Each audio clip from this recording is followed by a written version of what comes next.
أعوذ بالله من الشيطان الرجيم بسم الله الرحمن الرحيم আসসালামু আলাইকুম। অন্যায়ভাবে যদি আপনার ছেলেকে কেউ আঘাত করে, সেটার প্রতিবাদ করা পর্যন্ত কি থেমে থাকেন, নাকি সেটার বিপরীতে আপনি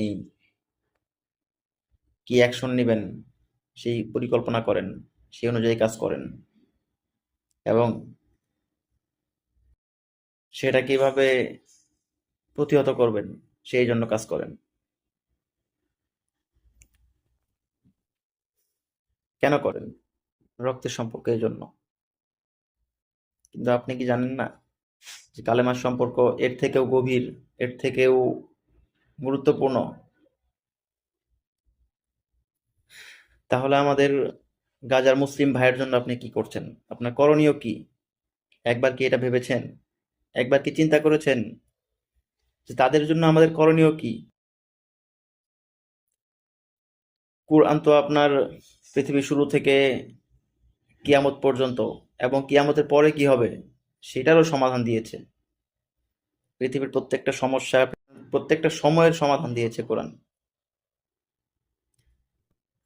কোরআন থেকে কি আমরা এই সমাধান নিতে পারি না? আপনার কি মনে হয় কোরআন কি এই সমাধান দেয় নাই? গাজার যে বর্তমান অবস্থা, ফিলিস্তিনের যে বর্তমান অবস্থা, ইসরায়েলের যে আগ্রাসন, এইটা সমাধান কি কোরআন দেয় নাই? অবশ্যই দিয়েছে।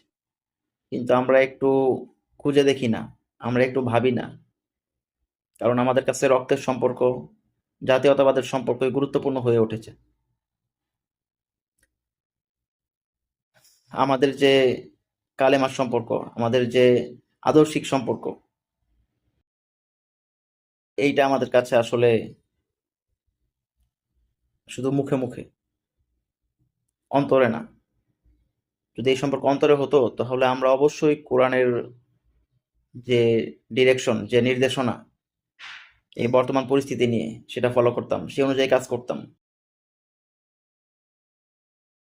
যেখানে কোরআন আমাদের শিক্ষা দিচ্ছে, হাদিস আমাদের শিক্ষা দিচ্ছে, ফিলিস্তিন কখনোই স্বাধীন হবে না যদি না পৃথিবীতে খিলাফা কায়েম হয়। কিন্তু আমরা এটা গ্রহণ করছি না, আমরা এটা ভাবতেও ভয় পাচ্ছি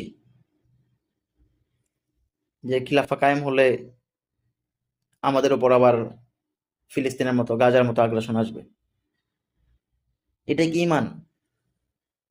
এটাই কি ইমানের জোর? সাহাবীরা কি এরকম ছিল? আমাদের একটু ভাবতে হবে। আমাদের কোরআন কি নির্দেশনা দিচ্ছে গাজায় শুনিয়ে, ফিলিস্তিনে শুনিয়ে, সেটা একটু ভাবতে হবে।